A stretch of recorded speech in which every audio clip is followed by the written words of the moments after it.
it's officially college football season when that man is gracing your screen. Desmond Howard, Yes, congratulations, sir. So happy to have you around for another season and many more to come. So congratulations on the new deal. Let's get into a huge week of college football. Of course. Well deserved, by the way. Well deserved.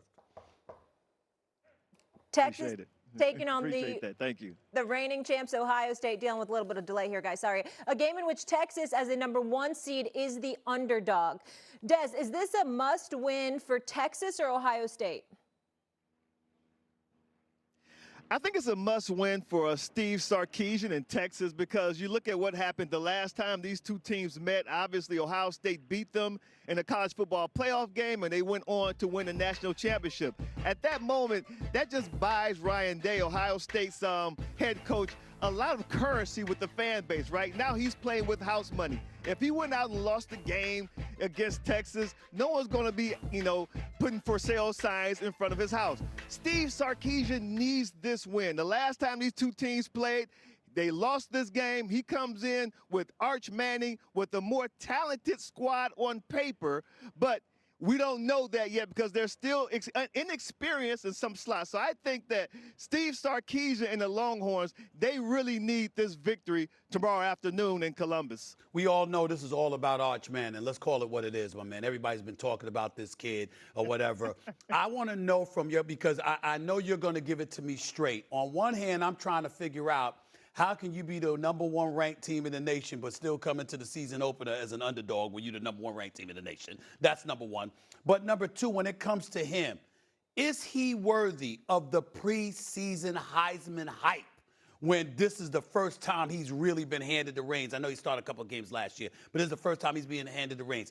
Is this legitimate, Des? Not at all, Stephen A. Smith. And the reason I say that is because unless he was one of the top finalists a year ago, meaning he was on the stage in New York and announced as one of the finalists, then I don't think he deserves that type of attention coming into the 2025 season.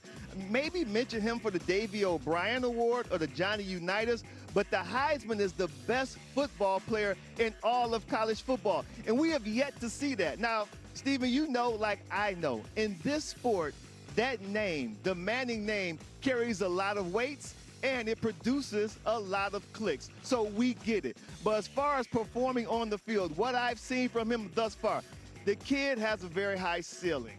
He's extremely talented. But to throw his name in there for the Heisman in late July, early September, I don't think that is warranted at this stage.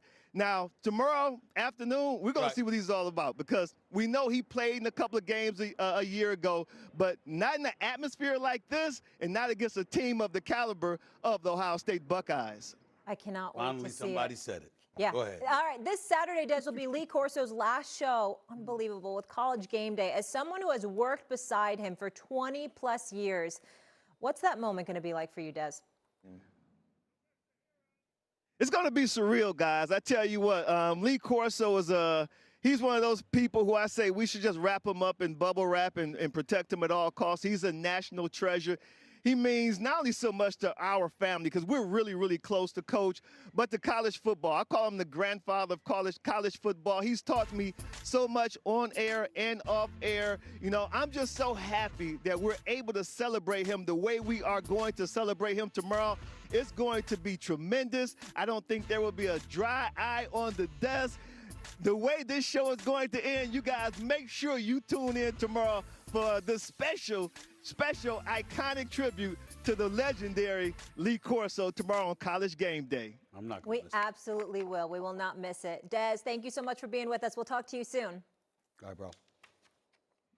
Score. My guy Richard Johnson punching the clock with us this morning. And Richard, I'm going to say that I don't want to do the most, but rock with me here. Is this an overreaction, yes or no? Boise State's college football playoff hopes are now gone with the loss last night. I don't think it's an overreaction at all, Zach. I'm right there with you. If they're not gone, they are very seriously on the rocks. It's not just because they lost this game. It's how they looked doing it. They looked sloppy. They looked like they weren't ready to play week one. Maddox Madsen did not play well in this game. You take the highlight that we showed, the long Keyshawn Singleton catch there on that fake punt. USF brought their backup quarterback on the field to be the punter, and Boise State, nobody noticed on that punt block team, on that punt return unit. Nobody called it out. They were able to run that trick play to perfection because Boise State was not ready for it. That's an encapsulation of their Thursday evening last night. I thought USF on defense absolutely swarmed around. I mean, they were all over this Boise State team, especially when Boise got down and Boise became significantly one-dimensional.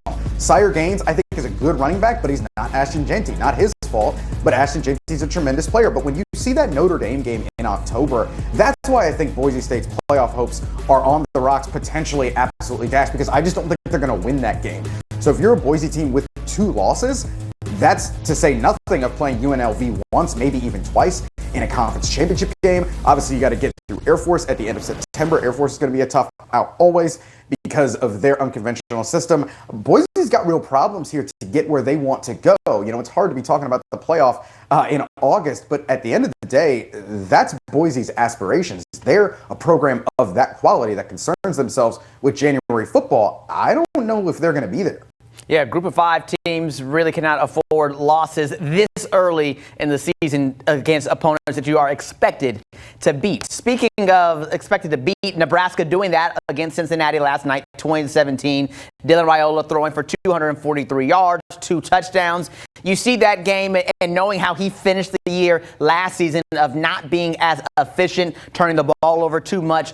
What did you learn about Raiola and Nebraska as a whole?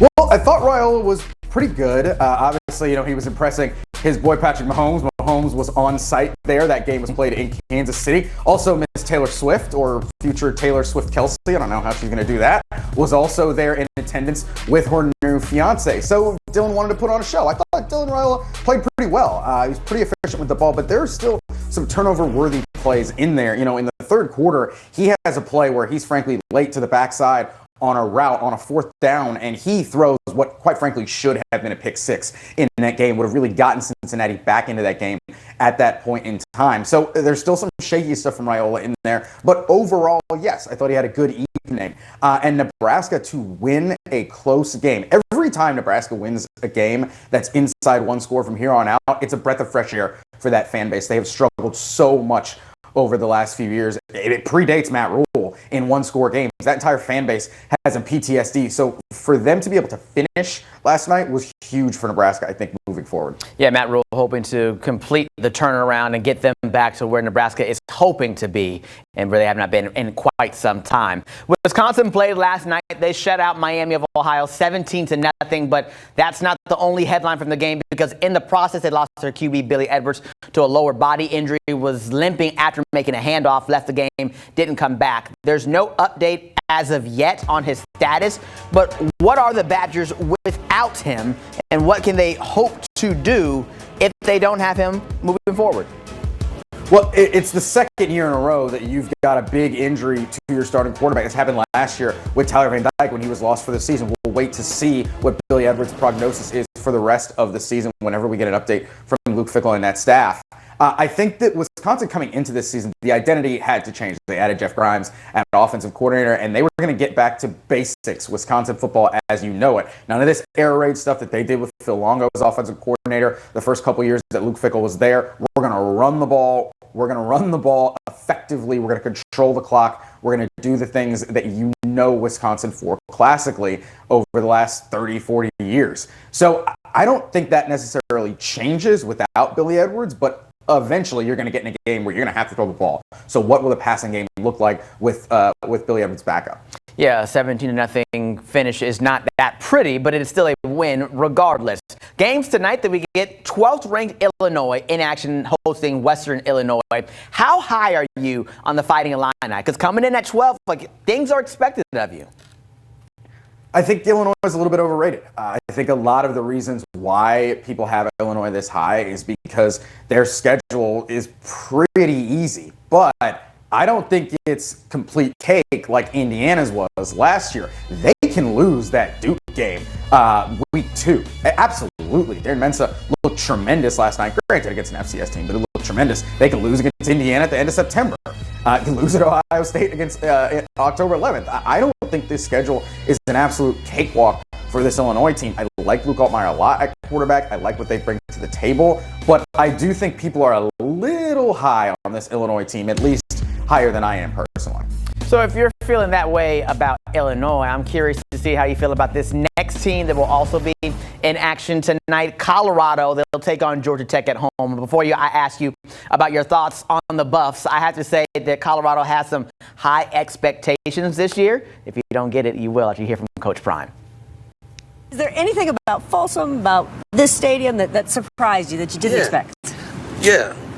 The smell of weed in the second quarter, man, it surprised the heck out of me. Like every game, I'm like, dang, like it seems like it's like a light up quarter. You know what I'm saying? Like, so is this the quarter that y'all chose? Like, I'm serious, it's a TV timeout. It never fails, and I'm like, wow, what's going on? Because I've never been high a day in my life, so that's kind of new to me.